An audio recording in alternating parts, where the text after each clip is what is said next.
Hi everyone, I'm Laura. I'm here for virtualsheetmusic.com, and today I want to discuss rosin with you.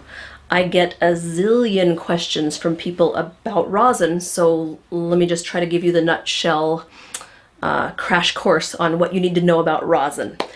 Rosin comes in different colors or different darknesses. Generally there's light, amber, and dark.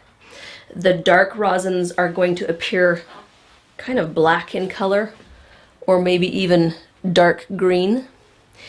The ambers are just like an amber beer would be. It's kind of reddish, but not really pale to see through. It's nice and dark and with reds in it. And then the light rosin is more yellowish or golden in color. So the differences between them are that the light rosins are dustier, they're harder, they're actually physically, chemically harder. The dark rosins are chemically softer. If they get hot, they're going to turn actually a little bit squishy. They're kind of like tar. And the light rosins are very dusty and put more of a crunch, more of a crunchy grab on the string, whereas the darker rosins put more of a sticky grab on the string, and they are not as dusty. So the lighter rosins, for some reason, seem to be favored a lot by fiddle players, and the darker rosins tend to be favored by classical players. You can think of the amber rosins as being just right in the middle. They're going to have some of the desirable traits of the lighter rosin with a little bit more of a harder, crunchy grab, but they're going to have a little bit of the mellow, softer tone of the darker rosins. So if you're not sure what to get, I'd start with an amber and go from there. And I'll give you my list of my preferred brands of each of these types of rosins. Well, since I showed you my ugly rosin, I want to tell you what happened. I use Perostro Olive. It's a dark rosin, and I use it because I live in a hot desert climate. I've heard, and I believe it's true, that darker rosins are better adapted for a dry climate, and lighter rosins perform better in extreme humidity. So you might need to have two rosins if you are in a place that switches with the weather from very humid, like in a monsoon season, to very dry. You might experiment with changing rosins with the weather change. Or you might just go with an amber, where it will kind of be in between for either kind of weather. So yeah, so I use this dark Perostro Olive, and it was brand new, and I dropped it on a hard floor and it shattered. I was so mad. And I've heard that you can melt it in an oven.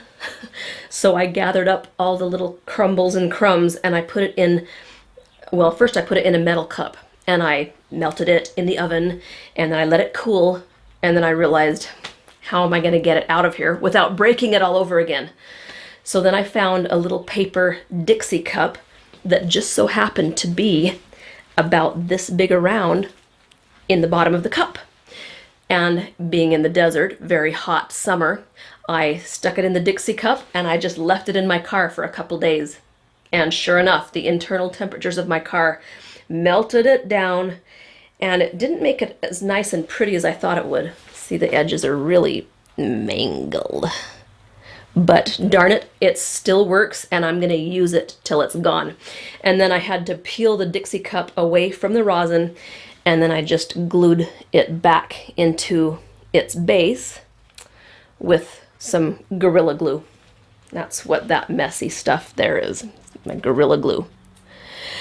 Okay, so that's rosin. Let me just tell you the brands that I would feel good about recommending to anyone. Good quality light rosin, I like the Kaplan Light. And I don't have a huge amount of experience with the lighter rosins, so that's the only one I could really recommend. Kaplan Light. You can find it easily at any of the string suppliers online. Good quality amber rosins are William Salchow. I love that rosin. I used it for years. Bernardel is fantastic as well. Hildesheim or Hill rosin. Okay, and those are the good ambers. And I think those companies also make dark rosins. So I would feel okay. I'd feel very good about recommending an amber or a dark from Salchow, Bernardel, Hildesheim, or Hill. Okay, and then the dark rosins, Perostro Olive, of course, I use it. It's my preferred rosin, and I love it. Hildesheim, which I mentioned in the amber rosins, and then A.B. Roth. I don't have any experience, but in my research, I found this rosin. It looks very high quality, and Roth claims that this rosin is great regardless of humidity, and it's used by many professionals. So that's kind of intriguing. I might actually try that someday. Some of my students have reported to me that they love the Andrea Solo rosin. They love it with their prim strings. They love it with their dominant strings. I've never tried it before, but they say it's smooth and warm, which is two big pluses in my book. The Andrea Solo rosin. And then, of course, they rave about the Larsen rosin. And I believe the Larsen is an amber. And it has a great reputation as well. So, I mean, there's a lot of really, really good rosin out there. Then you've got your designer rosin. There's rosin that has gold flakes in it. And supposedly the gold flakes add a warmer tone to the strings. Who am I to balk at that? I haven't tried it. So you can find rosin that has gold flakes in it. And then there's a special green rosin called jade rosin. And I would qualify it as a dark rosin. It is heavy and sticky, but not gummy. So, and it's literally the color of jade, kind of pretty rosin. Several of my friends use it. They like it. I have not tried it before. All right, so how do we know when it's time to rosin?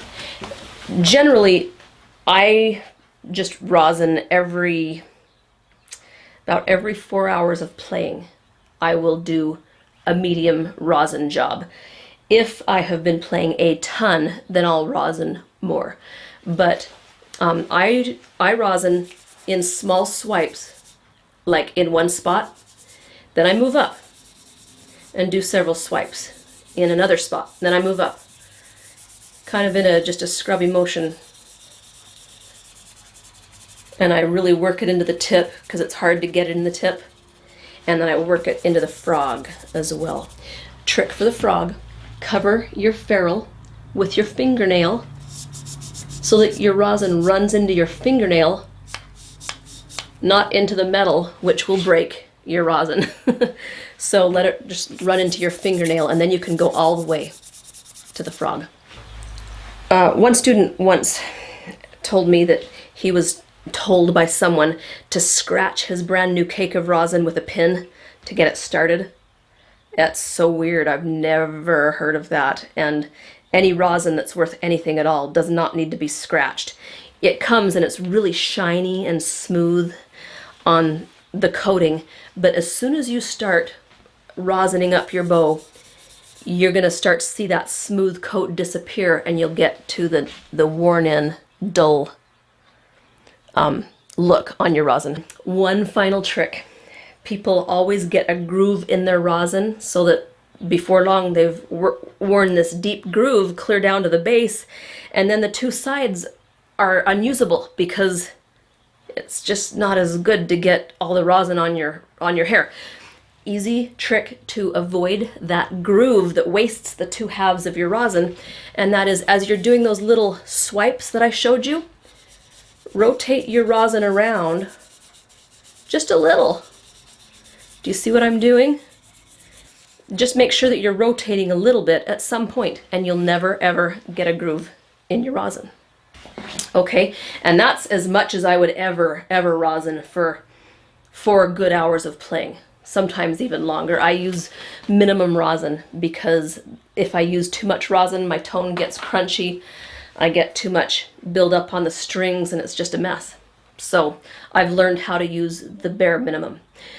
When you knead rosin, you will know it because your bow will feel like it's slipping around. Of course, that can also be from bad technique or having a crooked bow arm on the string, and that can get confusing. So if you suspect you might need rosin, hold your bow up under a bright light and see if there's a little bit of a sheen or a glisten to the horsehair. That's a sure sign that you need rosin. When you've got a good coating of rosin, your horsehair should be white if you have white hair, but it should be dull with absolutely no glassy, shiny sheen to it. So after you're done rosining, I like to loosen the hair, and then I just swat it on my open palm of my hand a little bit, which distributes the rosin down to the underlayers of the hair. All right, so that's it for rosin. I hope that this has answered some of your questions, and thanks for watching. Post your questions below, I'll answer them personally, and I'll see you in the next video.